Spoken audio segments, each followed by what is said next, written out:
So once again, severe weather in the Ozarks and the potential for it too. You're seeing some dark clouds right there over Stockton Lake, and we could see some heavy rain, hail, and strong winds again throughout the evening and overnight hours. We'll keep you up to date as storms move in. Beth will have your full forecast coming up. And if you're headed out tonight, make sure you have our KOLR 10 weather app to track severe weather wherever you may be.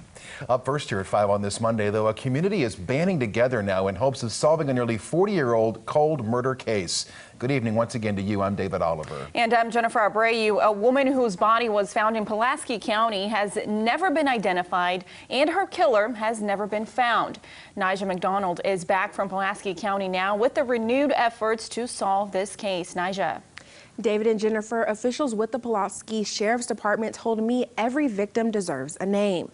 Now, they say their hope is for family members of the Jane Doe to finally receive closure. Detective Douglas Renault says technology was very limited back in the 80s when she was found. He says back then detectives had to rely on eyewitness accounts. Unfortunately, no one was able to identify her at that time. Renault says the DNA Doe project was created in 2017. The project works to identify victims of car accidents, homicide, and other unusual circumstances. We have no idea what relatives she had. We don't know who may be missing her. We know it's been a long time, but everyone at least deserves a name, just like a missing person. If a person's missing and we don't know where they are, if they're a family member, we have concern. And so this person is probably, her family members, all they know is she's missing. Reynolds told me there are 45 sets of unidentified remains in Missouri, and there are over 400 missing children and 600 missing adults in Missouri. All right, thanks, Nija. And if you have information about this cold case, or if you have questions, you can call the tip line at the number on your screen. Now to a traffic alert here at 5 to tell you about tonight. MoDOT is changing plans now for the Highway 65 rebuild between Sunshine and James River Freeway. Now, on one hand, this news we're going to share with you, it's kind of good and bad because the entire highway is going to be shut down for a period of time. On the other, the work will be done 5 days sooner than first planned. So work on northbound 65 begins next Friday, September 6th. Northbound 65 will be closed between James River Freeway and Sunshine Street. Now, the new plan means no lanes will be open while crews replace the pavement. MoDOT says this means the contractor will be able to get the job done in 10 days instead of the scheduled 15 days, as long as the weather there is good. Bringing crime into focus now as Springfield man is facing charges in the death of a 7-month-old. The infant died Friday. Police say the child was in the care of this man, Mark Carrier. Carrier is charged with second-degree murder and with child abuse and neglect. Investigators say emergency crews found the child not breathing. According to court documents, an autopsy shows the child had been shaken.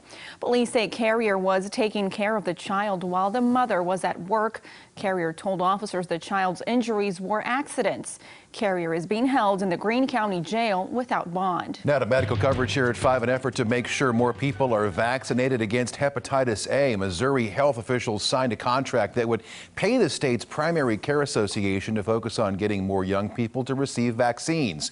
Health officials warned last week that a hepatitis A outbreak in the state could grow worse if it spreads to urban areas. The Greene County Health Department is offering low-cost vaccines. You can get them through a walk-in visit Wednesdays from 8 a.m. to 4 p.m. at the Harold Bench Building over on East Chestnut Expressway. You can also make an appointment by calling the number we're showing you there on your screen. The funding for the free vaccines will last through September the 15th. New information now at 5 this Monday. A Branson attraction is making a branding change to give you a better idea of what it has to offer. You may remember we told you National Enquirer Live was set to open in Branson. Well, now the company is opening an attraction called Behind the Lens. The general manager calls it technology-driven fun and says it's different than anything else Branson has to offer. The website for Beyond the Lens promises an exploration of pop culture through interactive games and exhibits. General Manager Renee Johnson says the change came after National Enquirer Live opened in Pigeon Forge, Tennessee.